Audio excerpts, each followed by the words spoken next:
So remember in our last lesson, we used PEMDAS, which is the helper phrase that we use when we simplify algebraic expressions. In this case, we were working with fractions. That whenever we want to simplify an algebraic expression, we want to work from the parentheses, then the exponents, then we work with multiplication, division, then we work with addition, subtraction. It's important that we work in order, and so this is actually called, to reflect that, order of operations. So order of operations when we're simplifying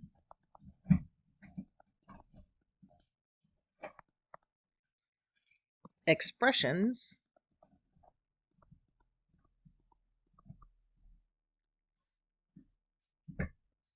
tell us to work down the PEMDAS ladder. Today we're going to look at when would we work the opposite direction, which means start with addition, subtraction, then multiplication, division, exponents, and parentheses. And we work opposite in SADMEP order, or excuse me, SADMEP order, when we want to solve an equation in this case.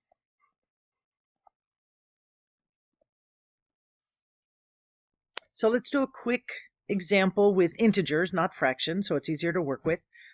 Let's say 2 times 3x plus 6 minus x plus 2 equals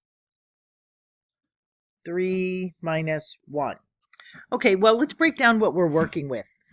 I have on one side, I don't know if you can hear Stanley the dog in the background chewing on his bone, but he is being loud. All right, let's get back to the math. So I have an equal sign in the middle here. So whenever I move things from one side to the other of the equal sign, I'm going to be dealing with the solve algorithm, which works up, because solving means to move things back and forth so that I can isolate the variable. But before that, I want to make sure I simplify the expression on the right-hand side and the expression on the left-hand side. So this is an expression, and this is an expression. And when I'm working with expressions, I'm working down PEMDAS. So let's go ahead and do that. On the left-hand side, or excuse me, on the right-hand side, that's super easy. 3 take away 1 is 2. That expression has been completely simplified. I didn't have any parentheses to operate. I didn't have any exponents to operate. There was no multiplication and division. The only thing I had to do was addition, subtraction. The left-hand side is a whole different story, though. I have parentheses, so I have to do whatever the operations tell me to do inside the parentheses before I can deal with anything else. So let's look at what I have. I have 3x plus 6 minus x. I'm going to work my way, I'm doing parentheses, but I'm going to work my way down PEMDAS inside of those parentheses. Do I have parentheses inside of the parentheses? Meaning, do I have something grouped inside? I do not. Do I have any exponents? I do not. Multiplication and division. Well, I'm going to start from the left and move to the right. So I start at the left. This is addition. This is subtraction.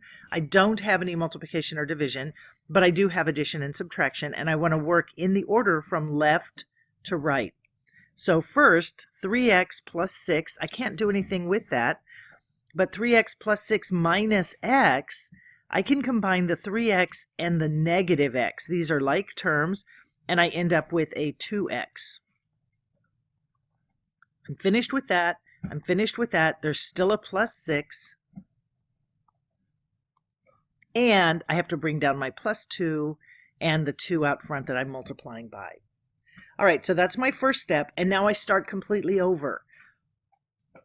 On the left-hand side, excuse me, on the right-hand side, I still have just a 2, nothing I can do with order of operations. On the left-hand side, I have parentheses, but I've done everything I can possibly do to deal with those parentheses so far. There's nothing else to combine. I cannot put 2x and 6 together because they're not alike. I have no exponents. Nothing here is an exponent. Multiplication, division. I do have multiplication. If I start at the left, I notice that right here is multiplication. And so I'm going to use multiplication in the form of distribution. 2 times 2x is 4x. 2 times 6, well, first, a positive 2 and a positive 6 is a positive. 2 times 6 is 12. Done. And when I distribute, what I'm doing is clearing parentheses, so I don't have to put those parentheses back in. The whole point of this distribution is to clear those parentheses. Bring down the 2 equals 2. Okay, next step, starting at the top again. The left-hand side, still already simple.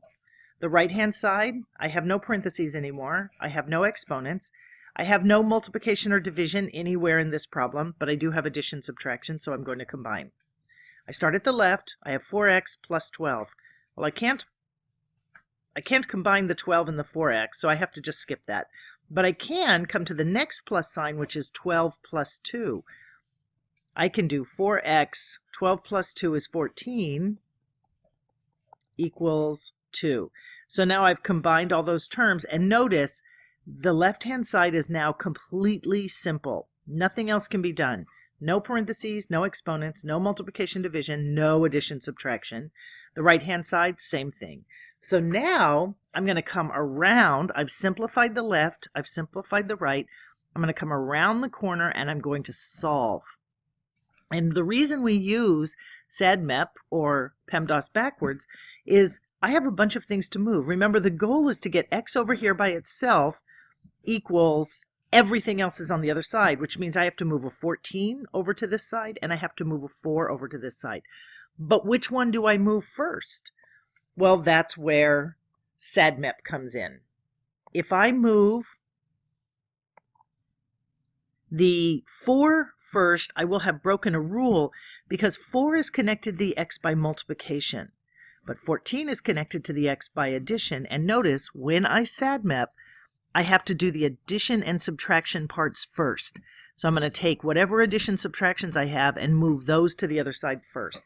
So 14, I'm going to transpose by subtracting 14 from both sides. 14 is connected to x by addition. Subtraction undoes addition. So if I take the opposite of 14 on this side, I get 14 minus 14, which is 0, making this disappear. And on the other side, I have a minus 14 because that's what I did. And so now I have 4x left on the left-hand side. And 2 take away 14 is negative 12. Okay, so I've done the addition subtraction. The only thing I have left to move to the other side now is a 4. Addition subtraction's done. It happens to be multiplication division.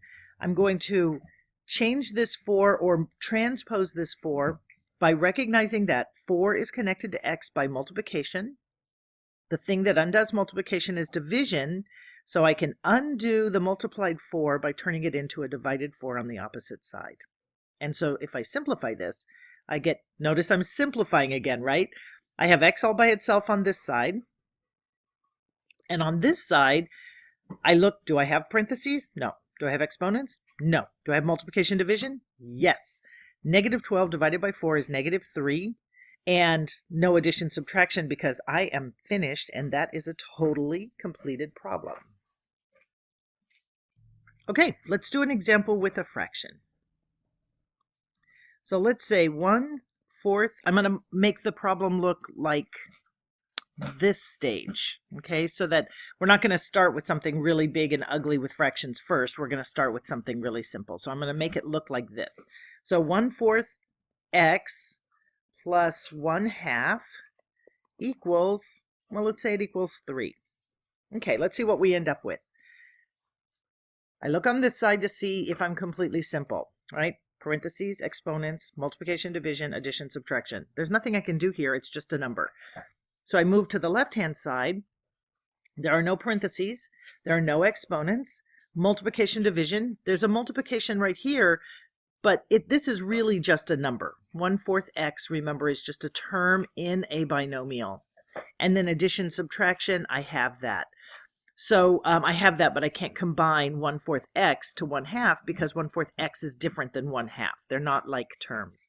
So that means I'm ready to solve. So I'm going to start at the bottom, and I'm going to choose whatever is connected to the x by addition, subtraction. So I have 1/4 x. This is multiplication, but I have x plus 1/2. So the thing I want to move first is the 1/2. And remember, this is transposition. I want to get rid of this 1/2. It's connected by addition. The opposite of addition is subtraction, so I'm going to turn an added 1/2 on this side into a subtracted 1/2 on this side. And now I've done my one solve operation. I'm going to turn around and do my PEMDAS before I try to solve something else. So on the right-hand side, the left-hand side, having a hard time with my right and left today for some reason. On the left-hand side, I have 1/4 x. On the right-hand side, I have the fraction 3/1 minus 1/2. I'm going to do this work over here in a thought bubble because I don't really want to just put lots and lots of steps in my problem. I want my algebra to be really clean and neat. And this is just the arithmetic of adding or subtracting 1/2 from 3. So I have 3/1 minus 1/2. I have prime denominators already, so my LCD is 1 from the first fraction and 2 from the second fraction. And so my LCD is the number 2. So now I write 3/1. 1 I already have in the denominator, so I'm going to multiply in a 2 and do that in the numerator as well. Minus 1/2. I already have a 2 in the denominator from the original, and all I have left to put in the denominator is a 1, but that would be multiplying 1/2 times 1, which is just 1/2, so I'm not going to write it down. So that means I can combine my numerators. 3 times 2 is 6, minus 1 over the common denominator. And so 6 take away 1 is 5, denominator 2, so 5/2. I'm going to put 5/2 here. So where are we? I have simplified at the top, or I've looked to simplify and there was nothing I could do. So I came around and I did the first of the solve steps, which was to subtract 1/2 from both sides. And then I simplified by combining 3 minus 1/2 to get 5/2. Now I'm going to move on. I've finished simplifying both sides, so now I'm going to solve again. I look to see if there's an addition subtraction, and there is not. And then I move to multiplication division. And in fact, there is a multiplication division. 1/4 is connected to x by multiplication. So ask myself, what undoes multiplication? Well, multiplication is undone. The opposite of multiplication is division. So I'm going to turn this multiplied 1/4 that's connected to the x into a divided 1/4.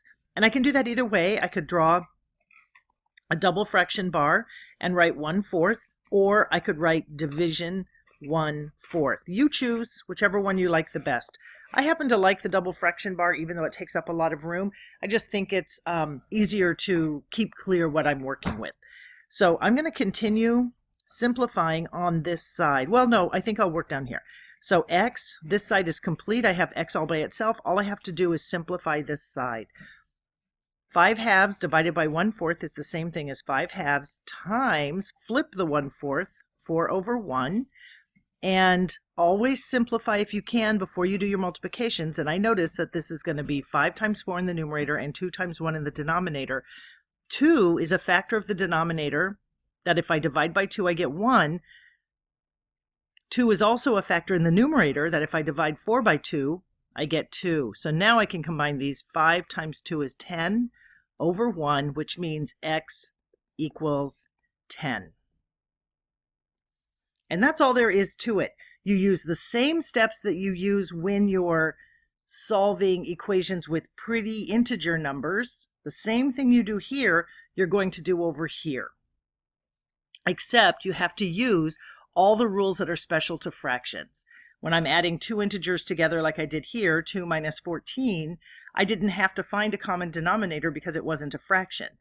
On this side, because subtracting 3 take away 1/2, I have to find a common denominator because that's part of adding and subtracting fractions. But the algebra that I did to solve the problem is exactly the same algebra I would have done to solve an integer sentence.